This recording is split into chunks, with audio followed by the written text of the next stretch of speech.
There we go. Hi. How are you? Good. And you? I'm good. I'm good. Thanks for having me. Oh, thank you for coming. Where are you right now? So That's right now, better. I'm um, I'm in my beautiful dance studio where I give my dance classes. So we can continue after with the choreo line dance class right after our chat, and Perfect. it should be fun. That's where I spend a lot of time now.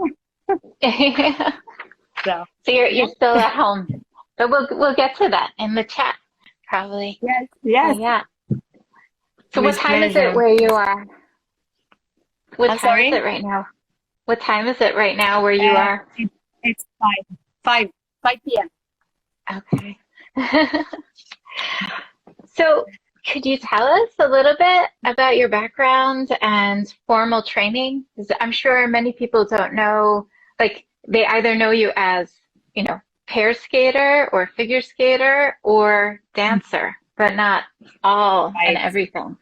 And right, choreographer, right. of course. Well, First of all, hi everybody, and I'm basically a former French pair skater, and I was trained also in ballet and classical ballet from the conservatory in Paris. I later moved to New York and started like teaching more, choreographing more. I went into modern dance. I explored all sort of dances, and I realized that I love the mix of the skating with the dancing, and that's kind of what my passion is right now. And I went to different international competitions, and as a pair skater, and that's pretty much who I am right now. it's interesting because, ballet, we Krigor Studio, we have a lot of classes, including ballet, and when things began opening up, I took some real life classes. And the biggest difference I've seen so far between ballet and figure skating is foot articulation, right? Because in a skate, your foot is just kind of stuck in that boot. And yes, you're pointing, but it's not quite the same as everything that a dancer's foot can do. And I've seen pictures of you, old pictures of you when you were in ballet conservatory with this Uh-huh. amazing arabesque with that foot like turned out and just like it was beautiful. That's I was like, definitely oh. from the dance training for sure. But it was definitely a challenge when I was a kid, and I always was arguing with my dance teacher. She wanted me to quit ice skating if I wanted to pursue my dance career, and I couldn't choose. So I was fighting. I was fighting her, and I was fighting my ice skating coaches because my feet were in blood with the point shoes and everything. And so it was hard to also put my skates on. So I had this sort of struggle when I was a kid, and then I decided to keep both and manage somehow to continue in parallel those two passions that I have. Yeah, But we can and you still even see went. the two. Like if I see a skater, if I see a student that is on the ice, that they're not putting their toes, they go, I'm gonna see it, even if they're inside their boots. And I mean, how old were you? Because you even got to the Olympics, right? You represented France in skating pairs Right, correct. at the Albertville Olympics. And how Right. old were you? So I turned 14 the day of my pre-program. We made it to final round, which was incredible, of course, an incredible experience. It was also the beginning of my career, and I felt that it was just the start of something long and big and exciting. So we after that went to European Championships, World Championships, and explored the world, some part of the world. Yeah, it was definitely something that impacted my life as a kid, but also up to now. Did you keep so did your figure skating coach win the battle, or did you keep the ballet shoes as well? I kept both, but later on I moved to also contemporary dance, contemporary or modern dance. And so what was nice about it, you can still explore movement, but bare feet. And I kind of enjoyed that as well. So when did you begin choreographing? So I was around to be honest, I think I began choreographing when I was around 8 years old. I was doing already some ice dancing lessons, and I remember my coach using me, exploiting me completely when he had to choreograph his program for his own students. And so he would play music, and he would ask me, Lynn, please go out there and do whatever you want and improvise. And then he will start picking up my own movements to put it on his students. So I think that's when I started choreographing basically, and I've always known that was something I wanted to do. And I I later on also learned how to write that word correctly, choreographer, because every time at school they would ask what you want to be when you grow up, right? And I just wanted to put that word in, and so I think it started really early, basically. And then later on, I got hired by Anika Yage, was one of the main coach, national coach in France, to start choreographing for the whole club in around Paris, and then I realized that's really something that was working for me in terms of sharing both passions, the dance and the skating. And then I started exploring a lot also partnering, working with pair skaters and developing programs for pair skaters as well as solo skaters. And I really enjoyed this process. And that's how it started basically. After I turned professional, I started exploring more this field. And yeah, that's how it began. Wow, eight. Amazing. So when choreographing a piece, how do you approach the creation process? What do you draw inspiration from? So actually, it's interesting because I was teaching a class for during the Corona time with Isaac Lindy and Kate Maxwell. We worked on that sort of online seminar that they were giving, and I was honored to be part of their teaching staff basically. And we explored the creative process through mindfulness, and we were trying to have people being able to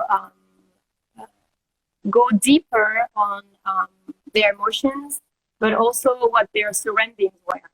So I'm using a lot of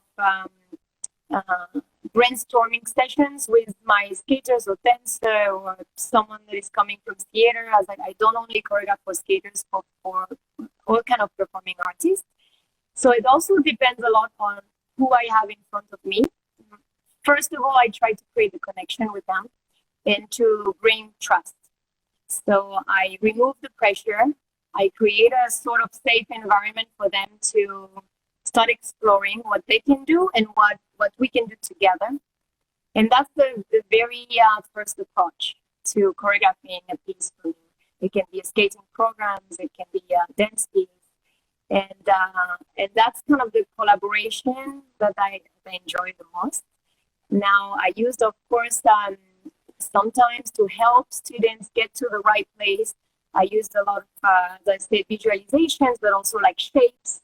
If they're linear, if they're circular, if they're sharp, and that helps the skaters get to different places and to see what their body can do just through this visualization.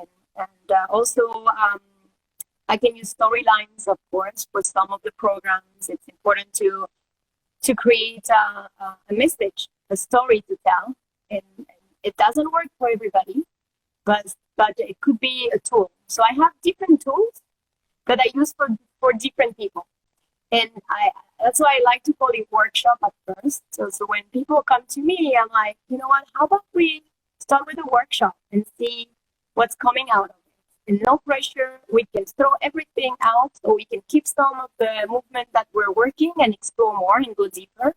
And that's how I like to work with the process. I hope that answers a little bit your question. Basically, what I like is the human approach. Right. The human approach, and feeling and feeding off of other people's energy and making a connection. Exactly. Right now, well, I guess we're slowly coming out of a lockdown, but we're still doing our virtual classes. You did a couple of virtual classes for us in the beginning, including volunteering your time for a class when we did the Scott Hamilton fundraiser. Right. So how has doing these virtual classes kind of affected your choreography and your approach? Do you think, are you still able to get that energy and that feeling through the screen? It's definitely a challenge, and I had to learn how to do that. I was able to create a great connection with skaters all over the world, or performing artists that I never met, which was for me just surreal. And up to now, I'm gonna actually meet some of them very soon. So I'm very excited in Rio. Oh, wow. But I feel I already know them. Like, we were able to create this sort of safe environment as well through this online format. The challenge for me was at first technology more than choreography, to be honest. And also, I feel like you have to work a little bit harder to be as precise as you can, because there is a challenge of this distance that it's created between us. And you have to be really sharp in explaining much more. Also, my students come from different places in the world. So sometimes in my classes, I would speak like 3 or 4 different languages at the same time. So that was another challenge, to be able to connect with all of them and to make sure they will understand what we're doing. It became easier. I feel that now everything in my classes are like smoother, and there's a format that is working. And we keep it like also shorter, because we need a lot of concentration when we don't have the people in front of us. So that's also another point that I want to talk about. Being able to give your all your energy with the screen between you and your students. It's like twice the energy that you would need when you have your students in front of you. So. Yeah. Has it affected your choreography process? I feel what was very interesting is that because every week was a different style, I had to continue growing and continue researching new movement, new music, new style, to offer something different every time, like a different experience every time. So I think it did affect in a positive way, because it forced me to go also out of my comfort zone. So this class is designed to take people out of their comfort zone, but I think it also took me out of my comfort zone for the better, hopefully. So I guess I have new possibilities now, and I'm open to any music, any style that people will bring me. I just got super excited because I saw that Zabato Bebe just joined the. Hi, Zabato. I'm super excited. Talk about being taken out of your comfort zone, right? As a student taking these virtual classes, whether it's your class or Zabato's Afro Beats class, exactly.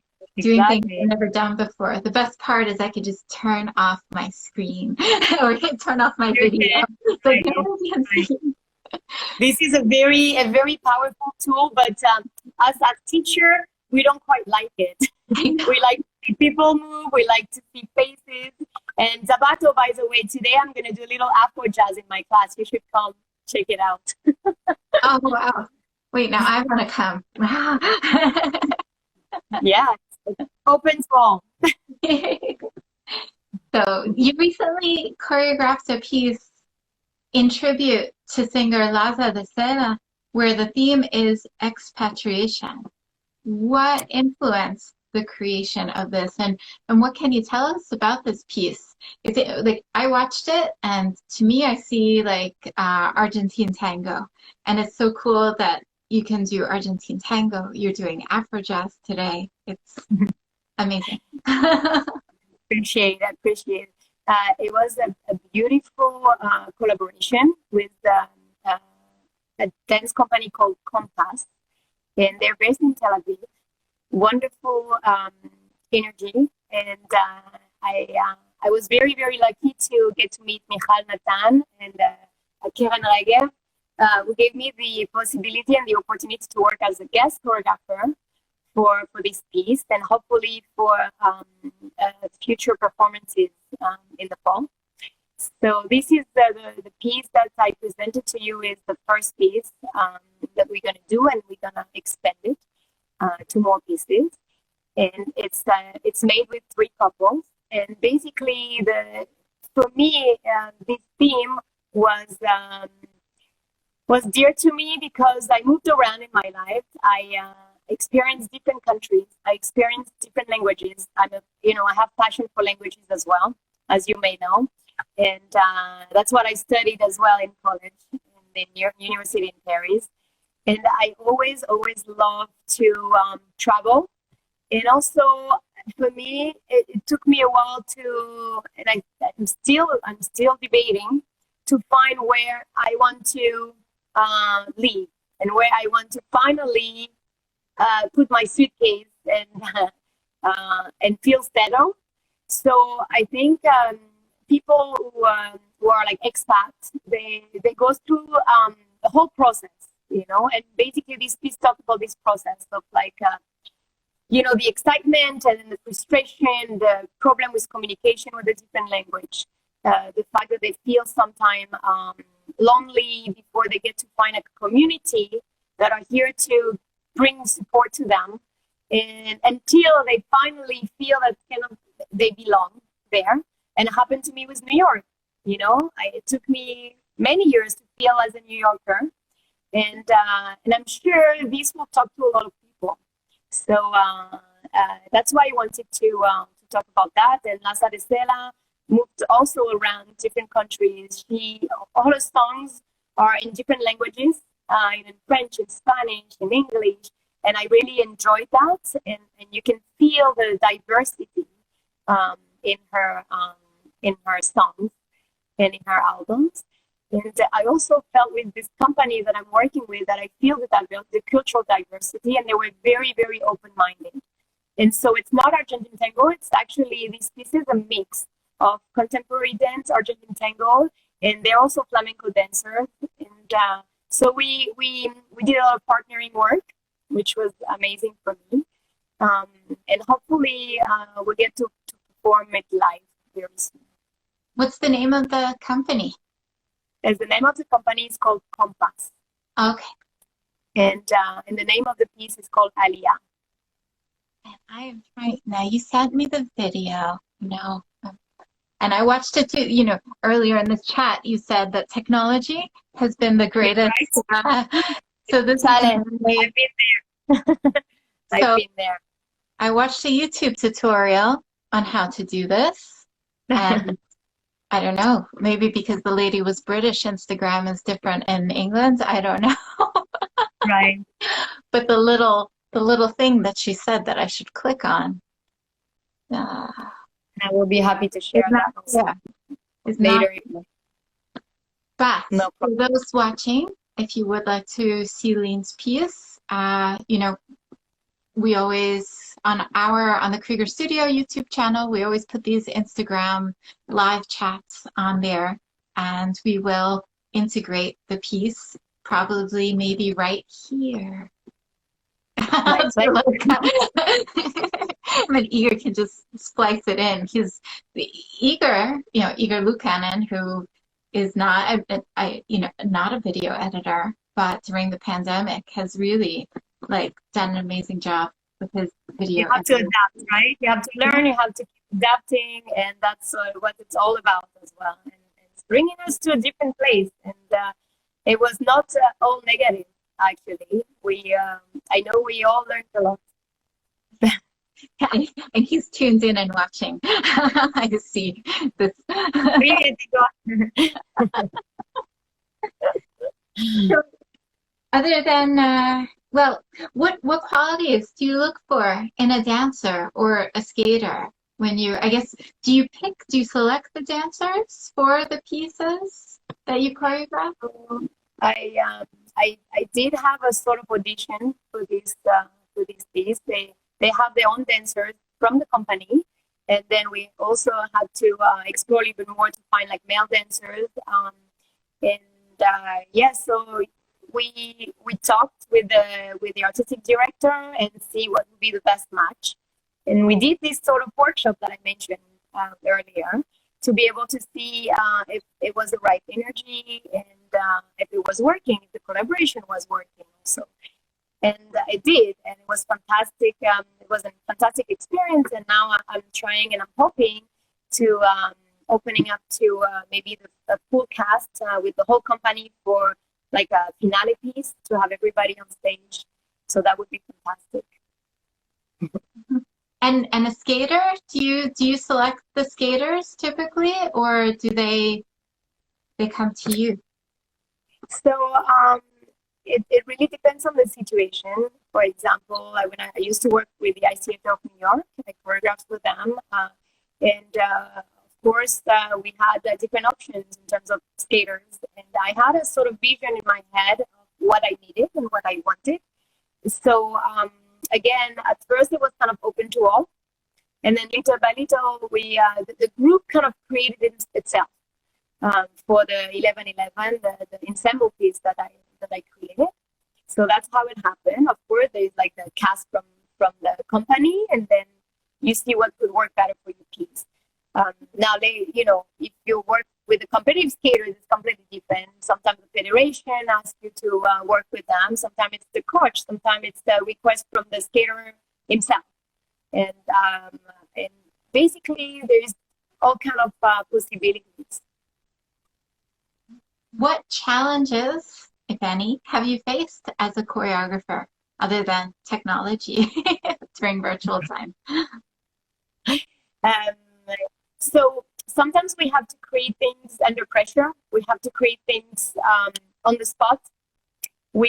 Sometimes we have 2 days to make a competition program that they're going to be using the whole season, or they know they're going to be traveling, and also we have to deal with restrictions, with requirements. So as a skating choreographer, we always have to kind of keep in mind, we have to follow the rules. We have to make sure this transition is not too long.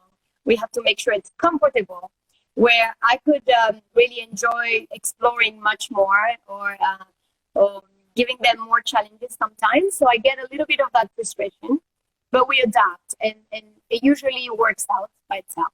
Now, of course, if we go for a piece that is meant to be performed for more like a dance or professional skating company where they're producing shows, it's different. You have a little bit more freedom on what you want to do, and you don't have to think of requirements that much.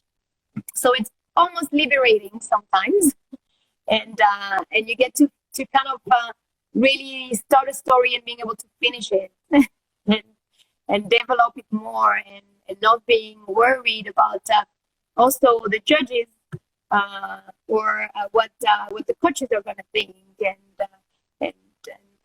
and what the federation is. So I think again it will depend on who you're working for, basically. Now I understand why former competitive skaters, once they're done with competition, they're like, nope, I like shows better. No requirements, no judges. I feel like as choreographers, we're not always rewarded enough, and sometimes choreographers are like the second hand, like we have the coaches and the federation, but we do a lot of work actually, and I know my choreographer friends will understand what I'm saying because we basically we shape the skater, we give them personality, we are creating a new look, we're trying to go deeper on what they can bring, and for example with Cleo Amon and Denise Strickland, the French team I worked on um, for last season, it was like for the short program, what I did is that I basically also used their own personality to create their duo, you know, the short program. Like he's definitely like has like this sort of rock and roll attitude, and she's a little bit more, you know, kind of ignoring him and so pretty and cute, and she was playing that role so beautifully. And I felt that I wanted to use that. So sometimes I'm using what the performers are bringing to me, and I create like a sort of story out of it, and it is fun. It was definitely fun to work with them. And I think that really just brings out the best in everyone. Brings out the best choreography when you do that. It brings out the best in the skaters. And it works True, so well. true. But sometimes we do also have to break what's coming to them naturally. So I also like to play with the opposite. So you know, if someone is like, you know, very wild and very rock and roll, and I like to play and see what other sides they have, because I think everybody has different sides in them, and I like to explore. And that's why, for example, I would use it for the short program, you know, this whiteness, uh, and then maybe for the free program, I want something that's going to contrast with what they already have. So then I will maybe look into a contemporary piece and surprise people. I like to also surprise people with choreographies and get people once again out of their comfort zone. And I think they learned a lot out of this process, hopefully. You never know what you find when you go exploring. Exactly. You take a rock and you end up with a diamond. Yeah. What advice would you give to aspiring choreographers? To persevere and to take a lot of dance classes, continue learning every day, and keep an open mind and be gentle and non-judgmental. And not judgmental, right? I see that Josh has joined us. Speaking of Hi. judgmental, he's an adult skater. I sent him music. I'm like, I think I'm going to skate to this. He was like, no, you're not a pretty skater. I'm like, oh, thank you. Then send it to me. We'll do something with it. Yeah, I'll go exploring with Lee and Josh. You'll see. Anytime. And Josh, you can come exploring too. What has been the most inspirational moment that you have experienced as a student? I definitely, when I was younger, I had a period of time when I used to train with my Russian coach Oleg Vasilyev, and that was definitely a change of perspective, and also I was able to get the confidence I was missing, and to deliver also under pressure. I learned a lot from him. I consider also him like a mentor, and but I also learned from him as a coach and choreographer. We were training at some point in a camp. I brought my own pair teams, and he had his own pair team, and I was able to also see the kind of approach and the kind of work he was doing, and that taught me a lot. So I think as a coach and choreographer, it was definitely important to have this sort of opportunity, and I feel very honored and blessed. What has been the most inspirational moment that you have experienced as a coach or a choreographer? Other than exploring with me, and every time you choreograph something for me, I ended up at the top of the podium at Adult National. So thank you. Because I say everyone needs to work with lean. You're gonna medal if you work with lean. And you're I just think it's because we had this trust and connection and chemistry, and that maybe weren't worked out so well, and also because you can deliver under pressure, which is great. To go back to your questions, basically, I I feel that I had like different moments that were important for me as a choreographer. Definitely when I went to work with the Cirque du Soleil Crystal Show, I was able to do a workshop, a choreography workshop with them. And what was beautiful is that I was not only working with only skaters, but all the performing artists over there. And I realized how much we can share, how much we can collaborate with different artists from different worlds, from the circus work, from the acrobatics, and of course we had some adagio team that I worked with. I helped with the creation of fleets, but the energy that I got out of this experience was just amazing. And it was right before the pandemic, so it was in March, and I had just the chance to do this incredible, collaborative work with them. And I got back, and my head was like full of positive energy and dreams, and then it helped me through this past year because I was able to keep all these and continue growing with these. That's one of the experiences that was great as a coaching partner. the story just gave me goosebumps. Like, oh. Is there anything else that you'd like to add? Because I know you've got to get going. You're doing a virtual class up next, choreography. Afterwards. No, I feel very, very excited that we're able to connect with people all over the world from our living room. This is just fantastic, and I would never think that would be possible 2 years ago.